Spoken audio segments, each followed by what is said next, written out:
Hi all, welcome to this VisibleThread webinar. My name is Micheál McGrath. I'm the VP of Marketing here at VisibleThread. I'm delighted to welcome all of you today onto this VisibleThread webinar. You're very, very welcome from wherever you're coming from. So right beneath me, you'll see an attendee chat. Let us know where you're coming from. Let us know if this is your first webinar. It's a great place to network in that attendee chat. I'm joined here today by Kyle Peterson, our VP of Account Strategy and Customer Success. How are you, Kyle? I'm good, Micheál. Always happy to join you on these webinars, so fired up. Very good, very good. Well, today's going to be a great day. We've lots of great content to share with you all, but most importantly, we want to make sure we're answering your questions. So we're going to show a little bit of product demo today. We're going to share some insights from some of the research that we've done very recently on inefficiencies and errors in the GovCon process.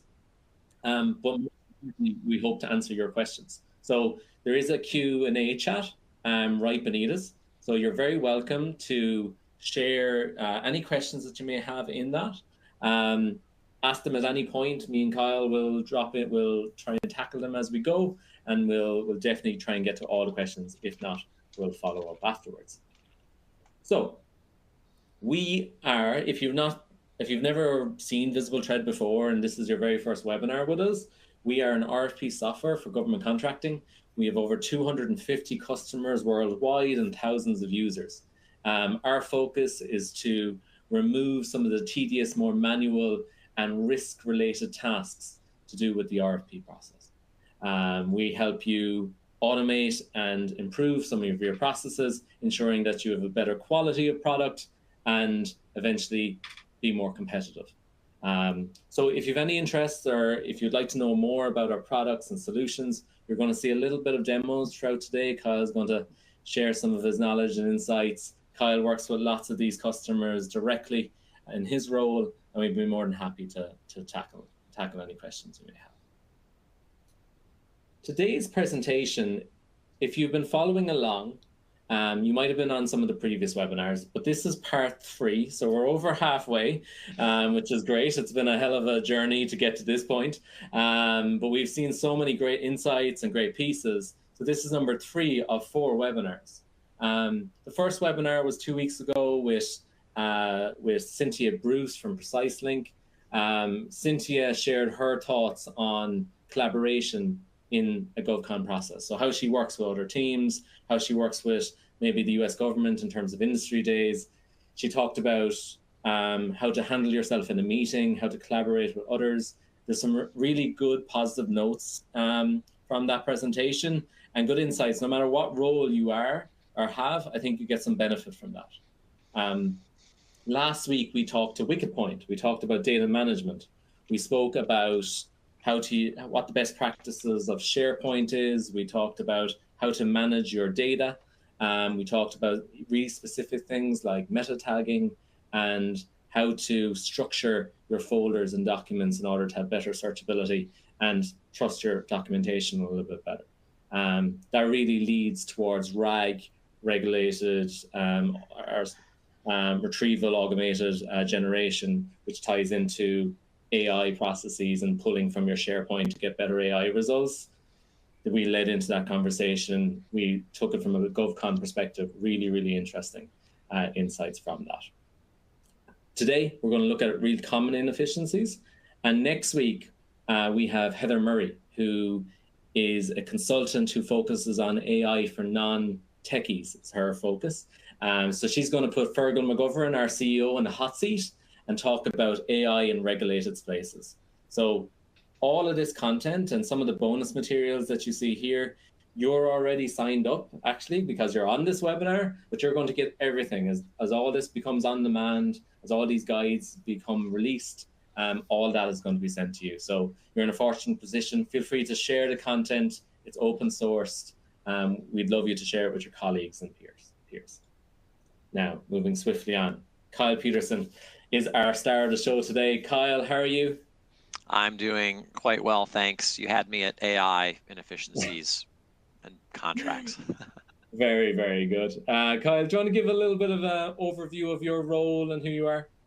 Sure. At a high level, so I lead our customer success team here at VisibleThread. So we own the entire post-sale lifecycle. If any organization chooses to invest in VT, we work with you to get the software implemented, our users trained, and really at the core, seeing value early and often from the software. So whether it's VisibleThread or any other software solution the audience is considering, that kind of training, adoption, onboarding is really important.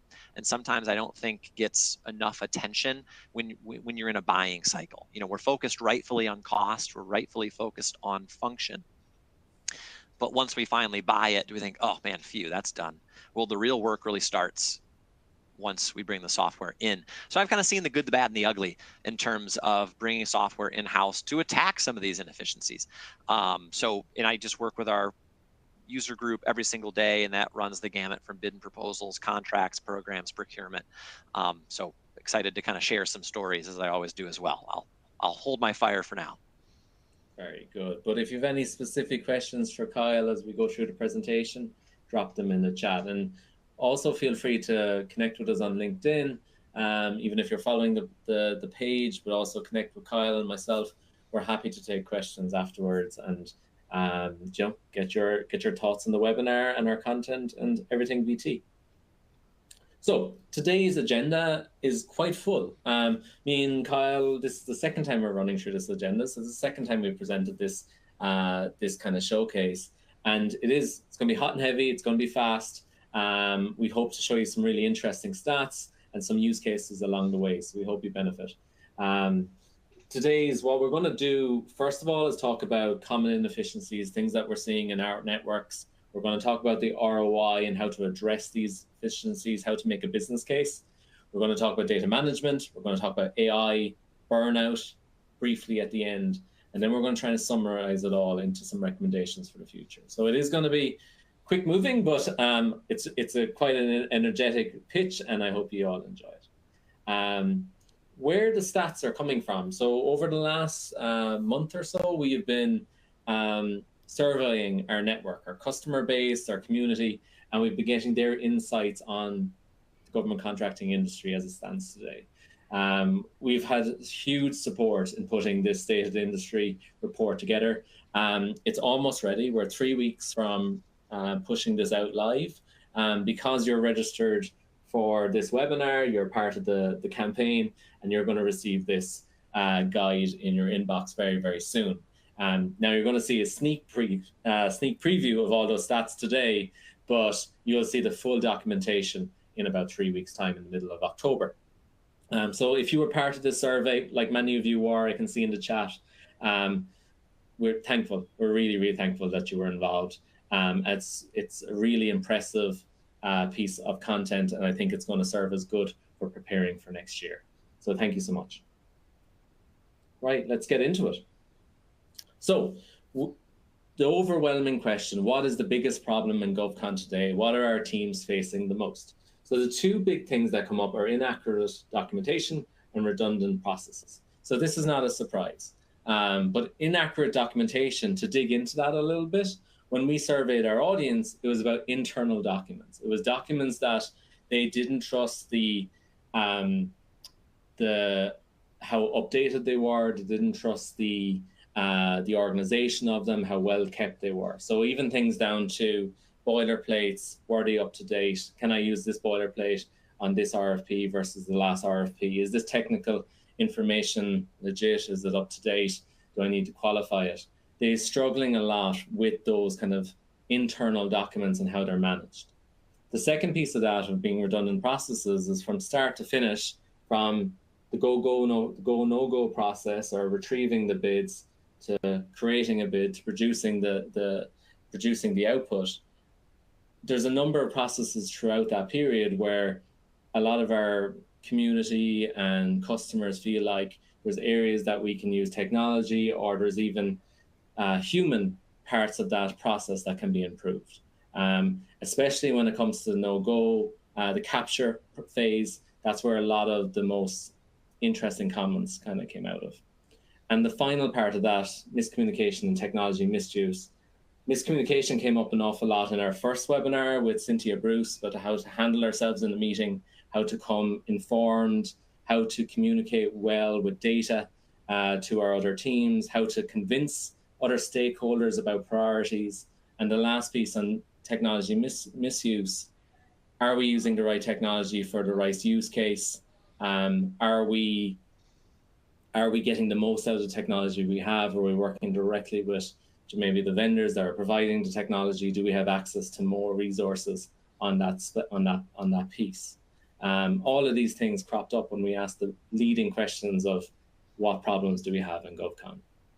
Kyle, any initial thoughts on these kind of overwhelming factors? Not a surprise. Yeah, and certainly, hopefully, we didn't demoralize the audience here. Yeah, no surprises here.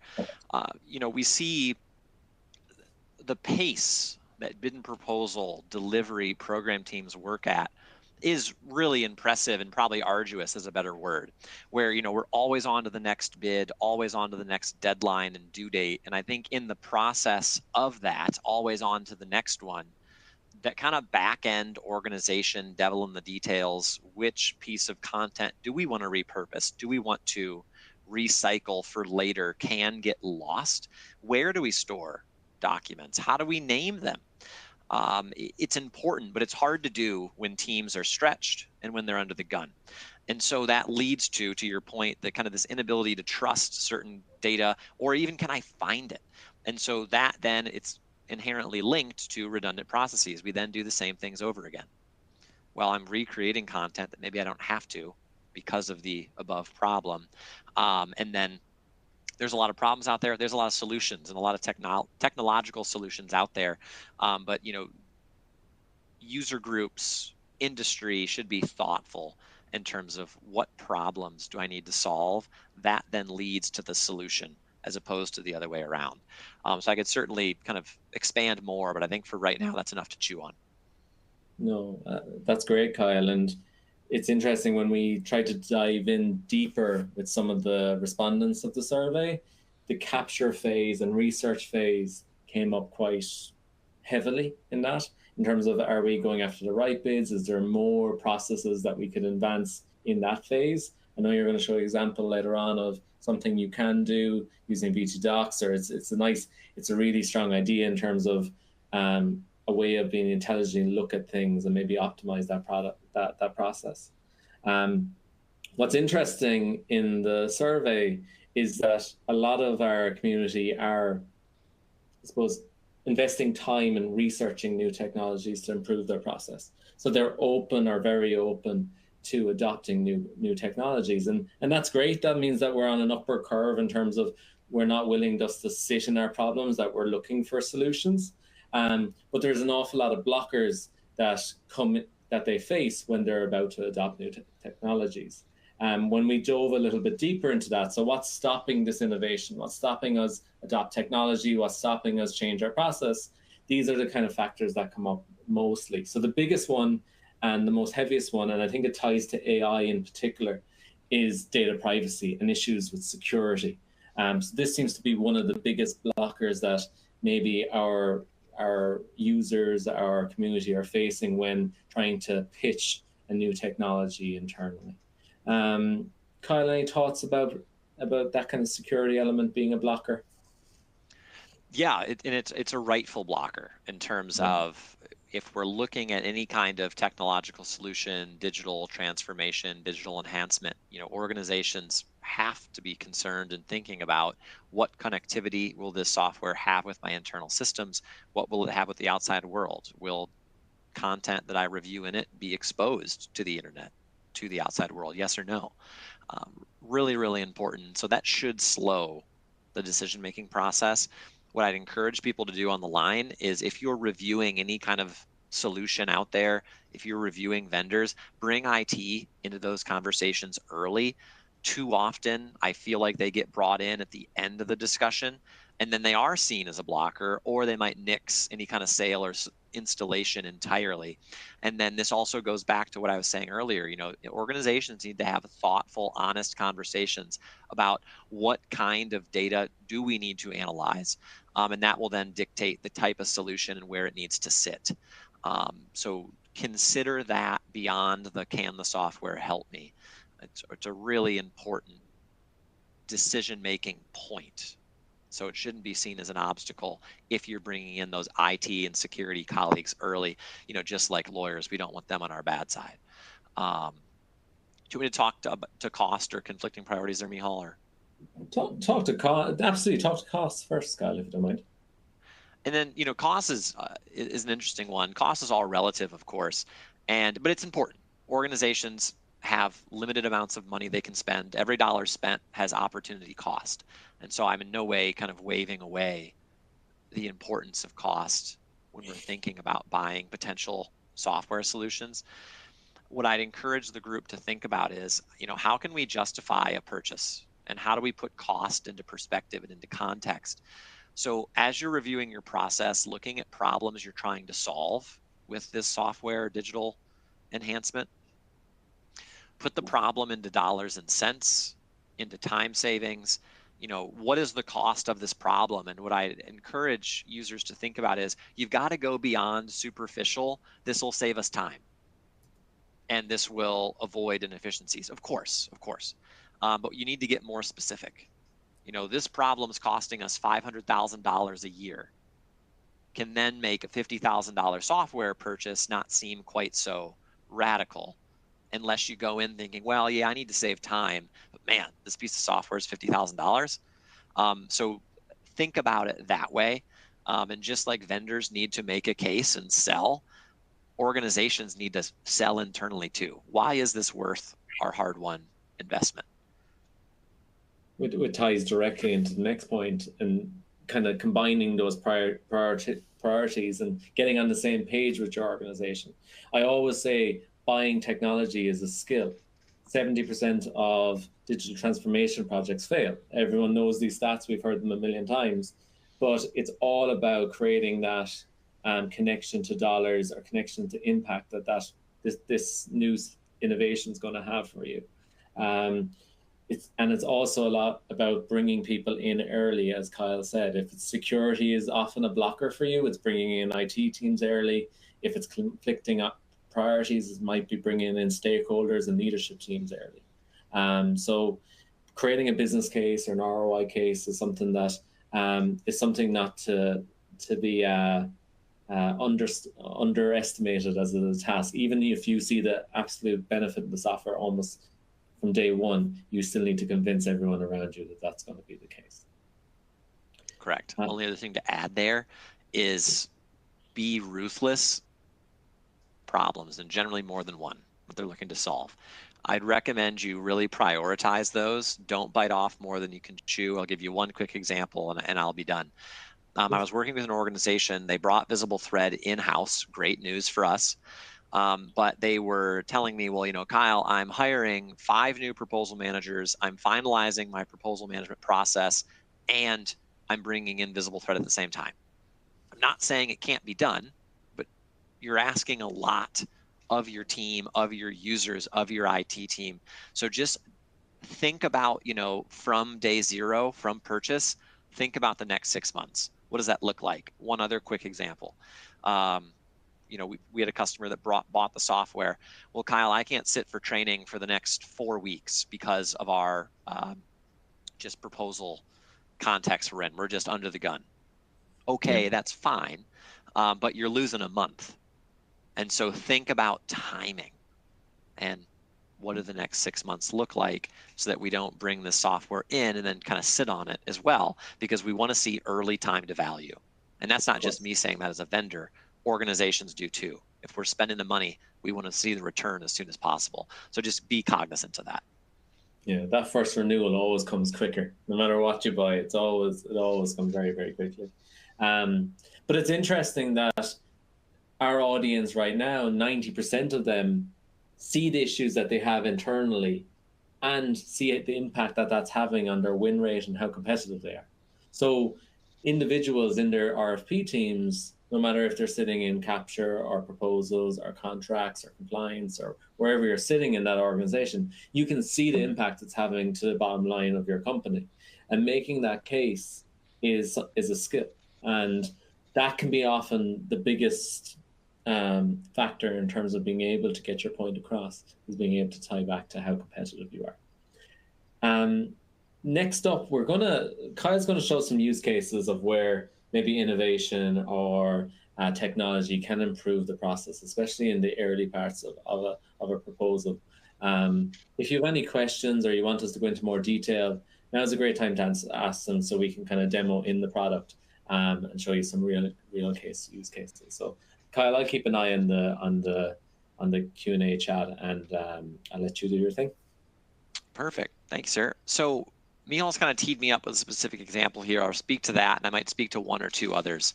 So when we think about, a negative correlation between inefficiencies and win rate, yep, I think probably no debate there.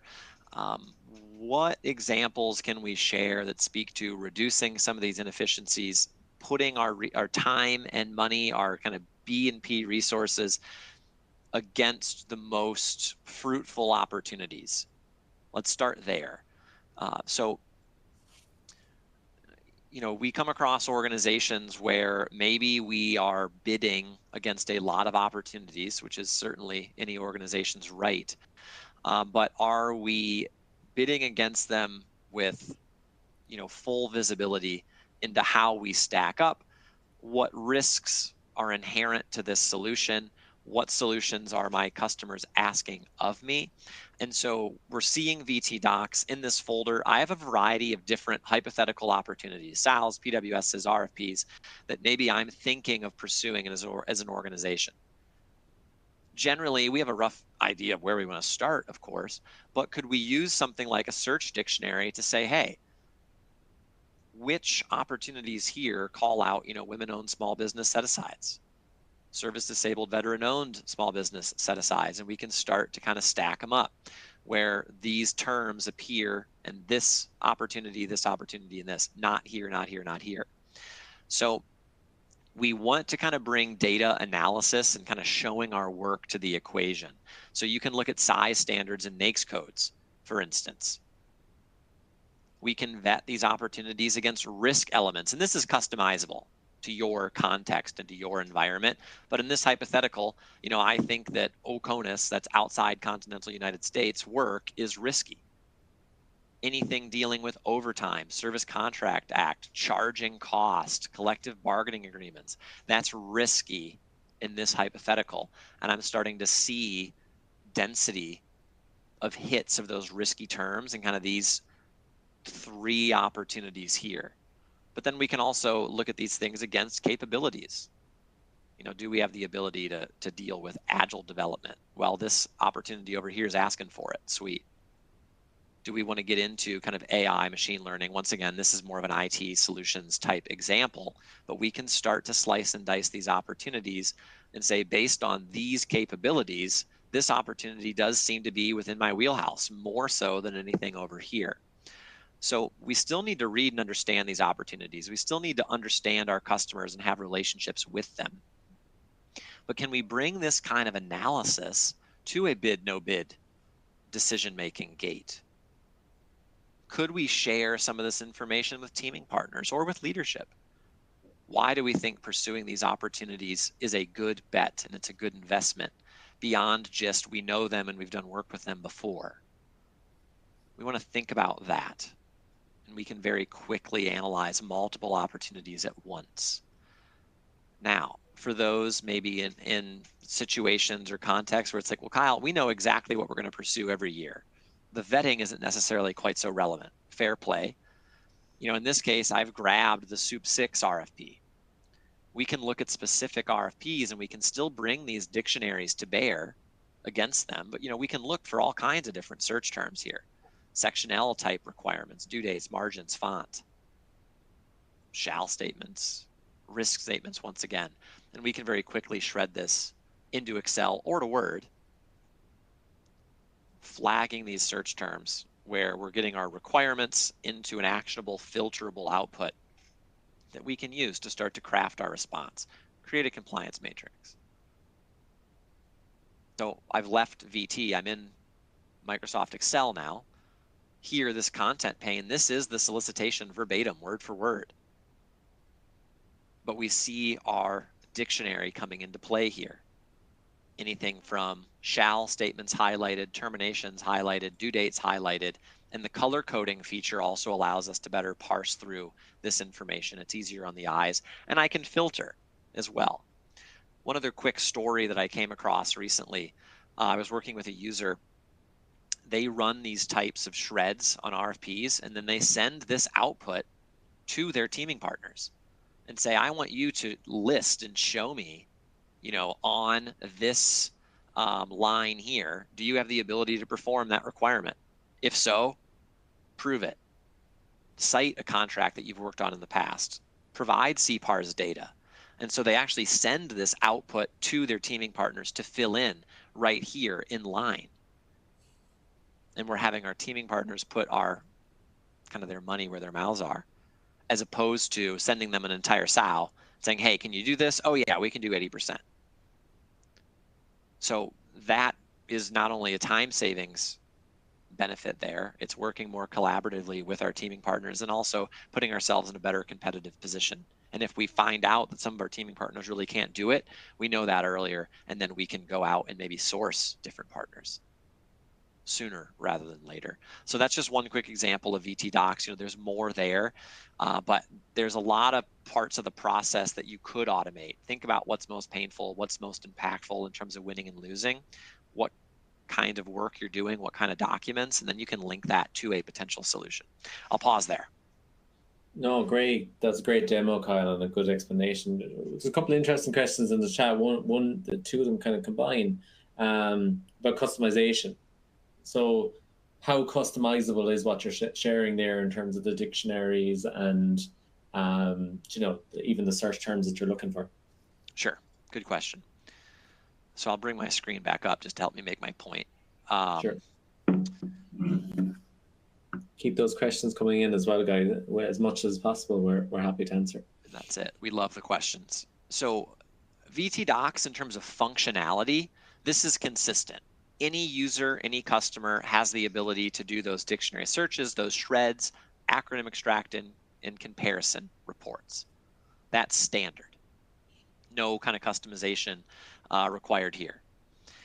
The real customization comes down to these search dictionaries.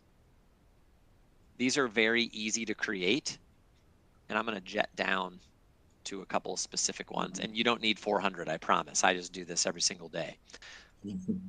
But you can have and should, my best user groups have multiple custom dictionaries, but we make it very easy to create these. And so what do you care about? What do you look for, control find for, keep you up at night? What is capture always bugging you to highlight? You can drop that into a dictionary, and you can do anything as specific as show me shall, show me liquidated damages, to, if you're really feeling wild, you can even do wildcards. Yeah, I can fall down a rabbit hole here, but I'm a recovering contracts manager. You can have VisibleThread, show me anything beginning with 5-2 followed by 3 digits dash one final digit. It'll pick up any FAR clause in the solicitation. So dictionaries are customizable. It's not a very heavy lift to customize them, and my customer success team is here to help you build those as required. Fabulous. And there is actually there's dictionaries out of the box dictionaries, like really simple ones and kind of generic ones, even to get you started. We have a dictionary marketplace on the website if you want to check that out if you're already a customer. And I wouldn't even talk about customization, like in the last kind of 12, 18 months, even the color coding that Kyle showed it there, you could see some sort of color coding. All of that can be made to your preferences. So it's very easy just to swap reds to greens or whatever you would like in whatever way you want to format it. Correct. Really ties into that miscommunication use case that Cynthia talked about, just arming yourself with data and visualization. So when you go into meetings or you want to get your point across, well, this allows you to create formats that you can actually share internally. As Kyle said, everything from VT Docs comes down into Excel. So fabulous there. And I think we have one other question. Do you have any OOB lists for Canadian procurements? Do you know that, Kyle? OOB? I'm not hyper read into Canadian procurements. If you could just define that acronym, I might be able to answer it. Fab. Cynthia, I might ask you for a little bit more detail there now. You're testing us though, which I like. Very good. We'll wait on that. Actually, out of the box. Oh, okay, Sorry. understood. Like an out-of-the-box search dictionary for Canadian procurements. I can double check our dictionary marketplace, Cynthia, to see what we have. If not, we can chat and we can put one together fairly quickly. One thing of note, we actually have multiple Canadian government agencies as customers, so I might be able to kind of pull in a couple favors there and work with them. So we certainly work in the space. I can't give you a specific answer right now, but I'll follow up afterwards with more detail, I promise. Yeah, and how quickly we could create one of those for you as well. If it's things that are in the top of your mind, you have 20 or 30 keywords or more, we put that together in a few minutes. It's just about knowing what you might want to search for. So let's move a little bit swiftly on. So let's talk about data management. So some people are ramping up for RAG in terms of like being able to pull documents or content from their SharePoint through AI processes and benefit their AI algorithms for that. Really interesting stuff. There's going to be some really powerful releases from VisibleThread in the coming months to dig into that. But a lot of organizations are fighting with data management, and you're only as good as your structure, and you're only as good as how clean your data is. 42% of our audience felt that their most significant challenge was just simply lack of organization. Wicked Point talked a lot about tips and tricks on how to manage your data, how to organize that. We're going to run through a few of those from last week's webinar as a bit of a summary and a reminder. And then we'll get Kyle's feedback on some of this as well, because he's working day in, day out with customers. So just first of all, SharePoint. SharePoint is a wonderful resource. It's extremely powerful. Wicked Point really suggests that SharePoint can be the centralized location for your content management, in general. They've shared some really interesting stuff about dashboarding your SharePoint in terms of understanding are your documents meta tagged, like the percentage of your documents that have meta tags, the percentage of your documents that are not in correct folders, things like that, to be able to see a visualization of how clean your world is. That can really, and it also gives you a little bit more of a kind of targets and tasks and say, okay, we're here right now. By the end of the year, we want to be here. And that can be a really positive thing to know that at least you're on an upward curve of data management. We went into the weeds and we talked about meta tagging and optimization, looking at how to, in a GovCon space, some best practices about meta tagging and how to maybe clarify documents in terms of upcoming RFPs or RFPs of the past, previously won, previously lost, that type of meta tagging. So your search in future can be even stronger. And as AI comes into the factor and you're using something like RAG, but potentially even more so there, empowering tools that use RAG to even get a better result for you. We've all seen, number 3 here, we've all seen NASA SOUP draft 4, .final version 5. We've all seen that type of file name over the past all our careers, no matter what focus you are in. And file names and standardization is something that seems really simple but hard to produce over a whole organization. Wicked Point tackled that in a really positive way and talked about kind of ownership of SharePoint and having different roles within SharePoint and how to organize that. And if you had a certain role in SharePoint and have controlled access, that almost gives you a task in terms of what you're responsible for. So you're responsible for moving files from folder to folder. You cannot create folders. Maybe you can create folders. If you have that kind of responsibility, then you need to name them in the correct fashion. You kind of understand what your role entitles to do and what you're responsible for. If everybody has complete access to SharePoint and all at the same level, it is a bit of, it's everybody's making the same mistakes. It's a bit of a Wild Wild West scenario. Controlled access can be one way to really set up objectives for individuals in your role, in your team. And the last thing, content ownership and curation. Who owns a piece of content until what stage? So maybe you're working in different color teams, maybe you're working in different periods of the RFP process. maybe necessarily need to similarly to how we manage a proposal, we need to talk about maybe how we manage that document in our libraries, in our SharePoint. So really, really good tips. I know this was really helpful for a lot of people. The recording is there, and all the assets related to WickedPoint's presentation are available.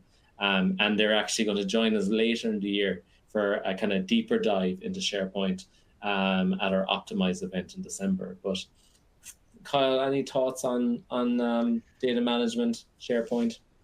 Yeah, the only thing I'd add here is I'd really emphasize accountable ownership within organizations.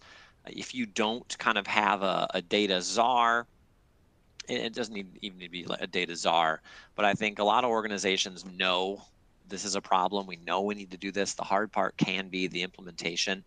Think about establishing some champions who can really own this and drive accountability within our teams that need to do it. Because we can have all the processes in the world, we can have SharePoint optimized, but if we aren't having people name things correctly and putting it in the correct SharePoint folder with the correct tag, we don't really see the fruits of that labor. So I just can't stress that enough, whether you're talking about data management or even bringing software in-house, implementation, onboarding, training. Accountable ownership is really important, and you want a liaison really between kind of leadership, who cuts the checks, your user community. You kind of want someone in between there to drive it. I generally kind of call them like non-commissioned officers, NCOs, team leads.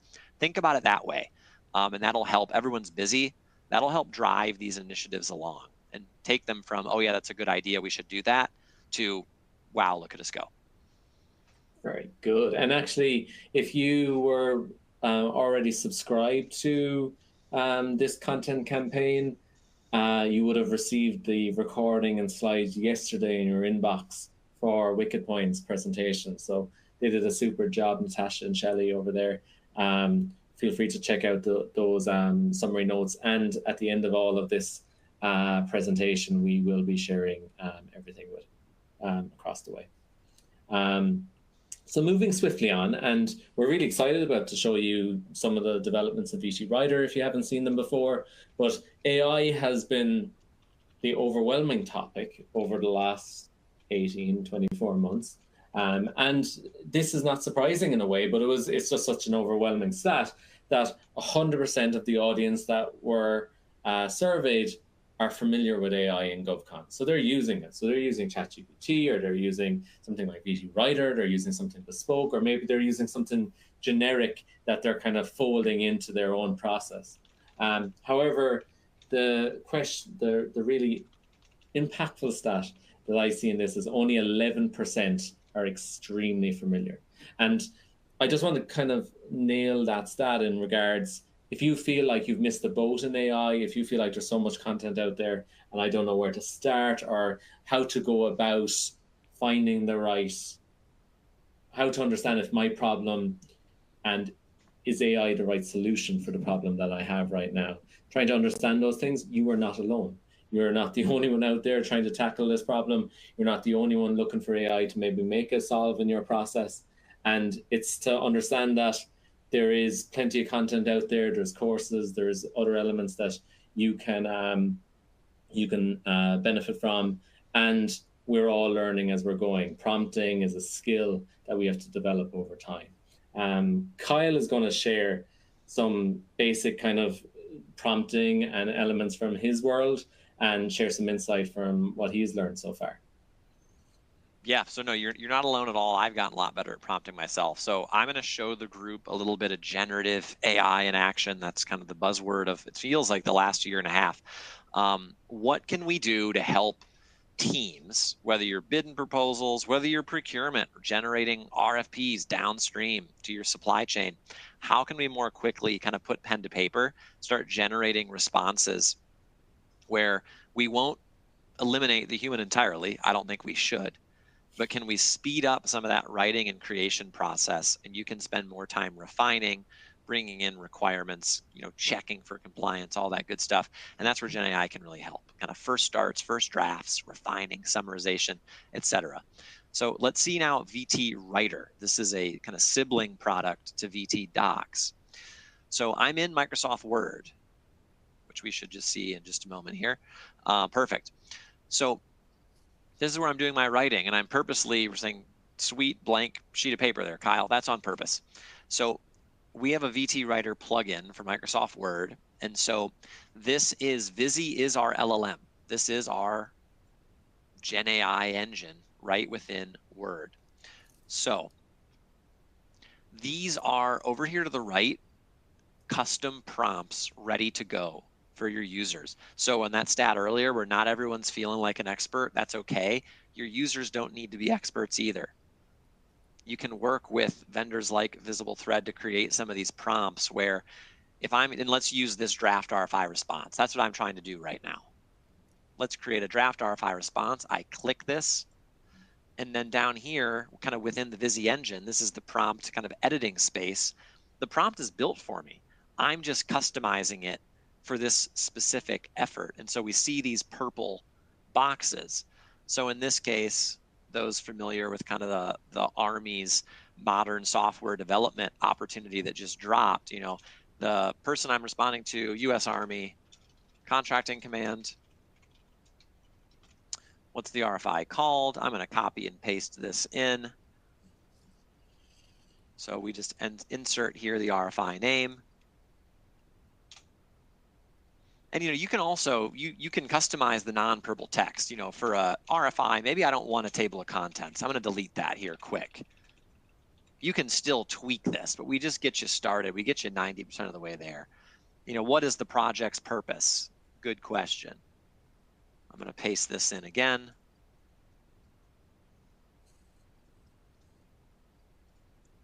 And then my favorite part, you know, include an overview, right, of the project, of the challenge. Make sure we cover out these insert focus areas, win themes. That can be anything that you desire, anything that, you know, Capture BD wants us to focus on. Make sure we cover out these. I'm going to paste in. And this comes straight from the Army. Continuous integration, continuous delivery, agile, lean, private sector best practices. But we're ready to go. So we've prompted. I click enter, and now Visi's going to go to work generating an RFI response based on that prompt. So it requires some customization, but you're not writing it all from scratch. And just like those dictionaries are customizable, those prompts are too. You can have prompts like generate me an RFI response. You can have translation prompts, translate this text into French. So Cynthia, you know, coming from Canada, English to French, that might be of interest. And you can continue to refine your response. So this is what Visi's created. You know, the human can still verify. Do we agree with what's here? In this case, and for the sake of time, I'm going to say yes. So I've inserted it, and now it's inserted directly onto the page for me. So, you know, we can still customize a little bit here, but we've got a nice start. And our draft here, I'll give us a bit more zoom, is mentioning new modern software development. It's mentioning acquisition enablement, digital transformation. It's mentioning that CI/CD, agile and lean, DevSecOps, exactly like I've asked it to do. And you can continue to add to this and refine it, but this is a really nice way to start. Other things to think about. When we, you know, talk about where do we start? Maybe I'm not an AI expert. The other thing that I just want to mention, we talked about it the other day, Mihal, is you don't even need to prompt if you don't want to. Let's assume you wrote this all yourself. You can still benefit from Gen AI without even having to prompt at all. So I'm going to take this paragraph here. We are excited about this opportunity. And VisibleThread saying, hey, Kyle, there's 3 long sentences. We've got long words. Maybe I want to shorten that. I can simply click here, simplify this paragraph. And the LLM goes to work for you. It's going to rewrite this, or rather, it's going to provide you with more options. And then in just a moment, it will score them for complexity too against kind of the prior version. And if you want more options, you can generate more. And if you like one of these, you can click to replace it. So let me pause there. I could kind of keep talking all day, but in terms of first starts, getting pen to paper, working in certain themes, talk about agile, talk about lean, talk about cost effectiveness. I was just on the line the other day. Someone was asking about cost volumes. You can prompt it, create a cost volume for a cost plus fixed fee contract. Be sure you include sections for material, travel, non-recurring engineering, G&A. We still want to vet that and review it. We're not absolving ourselves of that responsibility, but what a great place to start. One other kind of funny story, and I'll pause. I'm full of stories, as Michal knows. I was just on actually the other day with a user that said, well, what about tone? And we had an opportunity up. They were, I think they had already sent it to NASA, but we had used the LLM to say, rewrite this page as Oscar Wilde, the poet, would. And it rewrote it just as Oscar Wilde would. So if there's any kind of people of letters in the audience, it was pretty funny. So I wouldn't recommend that when you're in your submissions to NASA, but it's kind of a fun experiment with how you can put these things into practice. I'll pause there, Michal, before you know me, I'm a talker. No, but that was great, Kyle. A really good demo and use cases. One interesting question from Cynthia. I know, Cynthia, you have a huge interest in kind of the French side of things. Can you prompt in French and in English? Kyle, I know, yes. I know the answers already. Yeah. Yep. And actually, just to do you one better there, Cynthia, and I know I just prompted in English. We have a prepackaged prompt where I've, highlighted, well, we can highlight this entire kind of initial letter here. And you can say, yeah, change this to French, rewrite this content in French. And in full disclosure, I don't speak French, but you could, in Ask Visi Anything, you could speak to Visi in French, just like it's translating this English to French. So it's an excellent question. And then that kind of readability, well, let me finish my thought here. And so now we see French text on the page. One other thing that's actually pretty cool is this kind of content scoring that we saw earlier. This also can be done on non-English languages, French, Spanish, German, etc. Good question. Fantastic. And Kyle, it is, I think, one of the things I enjoy most out of VT Writer. I'm not sure if it's even one of the biggest selling points, but it's something that I face in a marketing perspective. Not everybody's a writer. Not everybody is comfortable writing in persuasive ways. You might have technical writers in your proposal team. You might have people who you might have non-English speakers. You might have people who just not comfortable writing long, detailed proposals that need to be compliant and have to have that technical side. VT Writer is a bit of an equalizer in terms of it helps people score with objective metrics, and now with AI functionality allows them to edit things like tone, simplification, all these kind of things. And Kyle, we talked about it at the beginning of this piece. Prompting is a skill, and we're all learning. Like, everybody is on an upward curve when it comes to prompting because it is a new skill.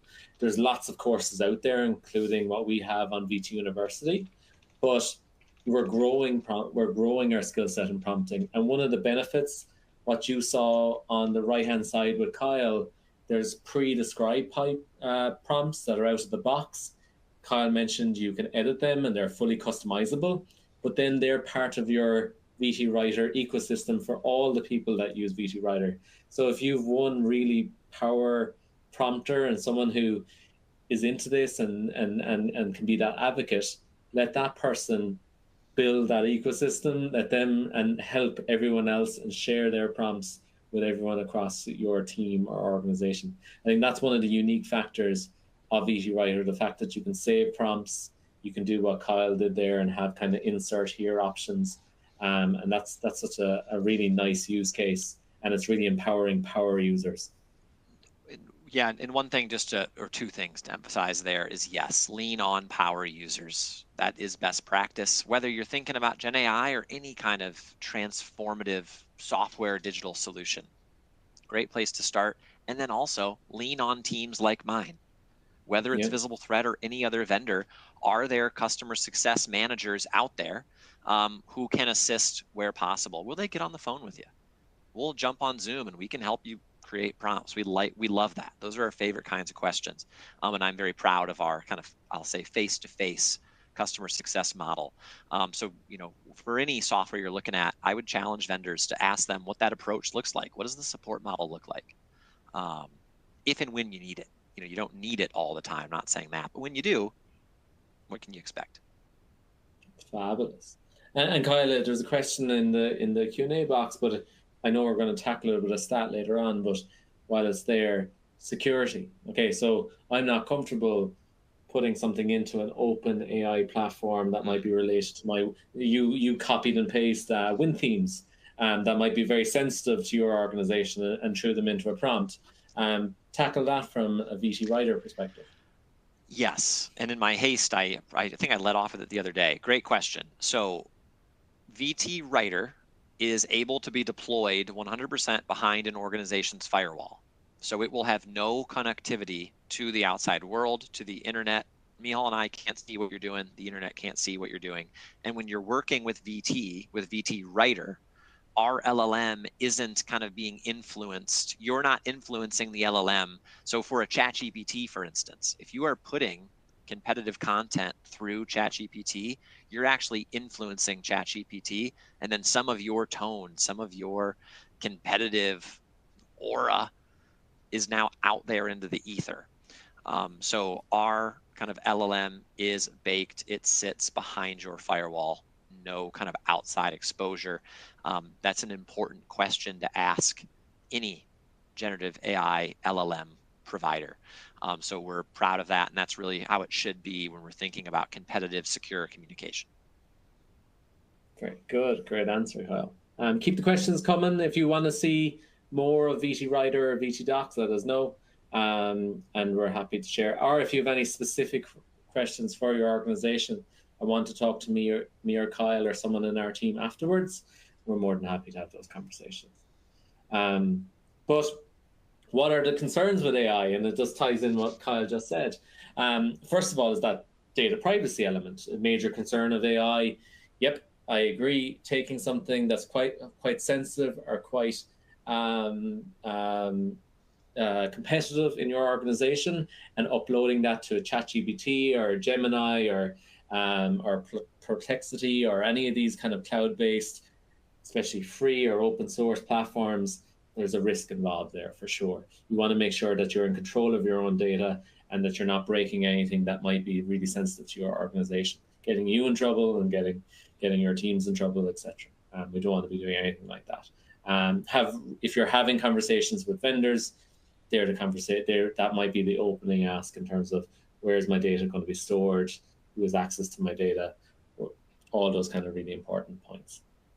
42% of people feel that there's a lack of understanding of impact and use case. So this is something that I think is really, really important.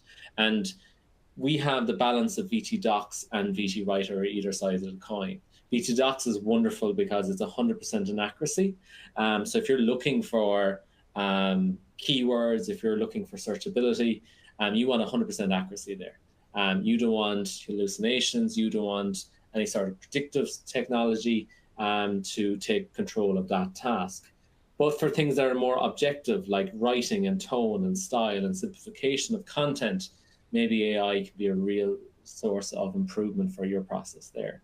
So often the understanding of whether it's VT Docs or VT Writer, the question is, what are you trying to do and what's the best technology to solve that problem? Kyle, I'll let you tackle that as well.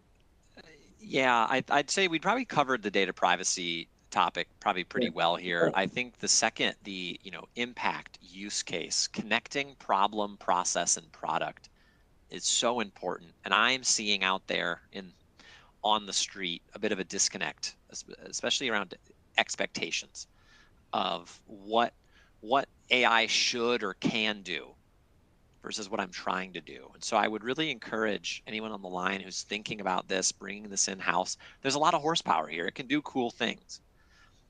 I would recommend, though, you really think about what parts of the process can be automated, should be automated, and how and why. And so what you're doing there is avoiding silver bullets. All this can do it all. And then the other thing you need to think about is if you're a buyer, you're a decision maker, and then you're asking users within your organization to use it, setting expectations with them is really important too. Are they expecting a silver bullet? Do they understand what and why you want them to use it? And do they understand the limitations? Really, really, really important. So lay out your process. I recommend you kind of create a fishbone chart. And we'll just use the bid and proposal process as our guinea pig or our example here. Lay out the timeline, who's doing what kinds of content are we touching, generating, analyzing, what do we need when, who's doing it, how long is it taking, and then start to look for bottlenecks, start to look for parts of the process that can be optimized, and just think about what you're doing and what you want to do less of, because AI might not be the answer, or generative AI might not be the answer. You just want to avoid kind of these moonshots. I'll give you one other quick example and I'll pause. I was working with a user that was, or two examples, they wanted an LLM to take a statement of work and create a perfectly kind of cross-referenced past performance assessment. So against requirement 2.3.6, we think we have high confidence in delivering because we've done it here, here, and here in the past. And they kind of wanted that in one fell swoop. That's a really big ask, and I don't think it's a perfectly appropriate generative AI use case. I wouldn't want to farm all that out to an LLM just yet, when really what's the problem? Is it I just can't find those pieces of evidence? Is it literally doing the linking itself? You don't need to do it all in one fell swoop, and I frankly wouldn't even trust the output, to be quite honest. Now, that's a bit of personal philosophy. One other quick example, and I'll pause. I know we're getting to the end. Even within my team, we buy software. So for my customer success team, we manage a set number of customer accounts across us, and we're forecasting, do we think they're going to renew? Do we think they're going to cancel? And we have this new piece of software that makes the forecasting much easier and much more visible. And one of my teammates said, well, Kyle, can we use AI to kind of make that forecast for us based on some of these inputs? Just about jumped out of my chair and I said, no. Yes, AI could probably do that. Do I want to give up that process to AI just yet? Absolutely not. That needs to be a thinking kind of human decision, considering all factors. And once again, I'm not saying you couldn't ever do it. Think about scale. Most of my CSMs manage about 60 to 70 customers. It's not that egregious to make forecasts for 60 customers. If they had 1,000, yeah, maybe that becomes a more compelling use case. Think about it that way. Anyways, I could talk all day about it. I'll pause. No, fabulous example for that, Kyle. We're getting towards the end. If there's any final questions, feel to drop them in. We'll absolutely take them. But we'll move to the final couple of slides and just talk a little bit more about the future of AI and what some of the respondents to our survey said. So a lot of people out there say there'll be more automation, there'll be more AI tasks in the future. The workforce will dramatically change, someone said, and it may be difficult to adapt to a new way of doing business. I understand that quote for sure, in terms of there's a bit of hesitancy out there, maybe a little bit of fear out there, and there's but things always change and things always move in different directions.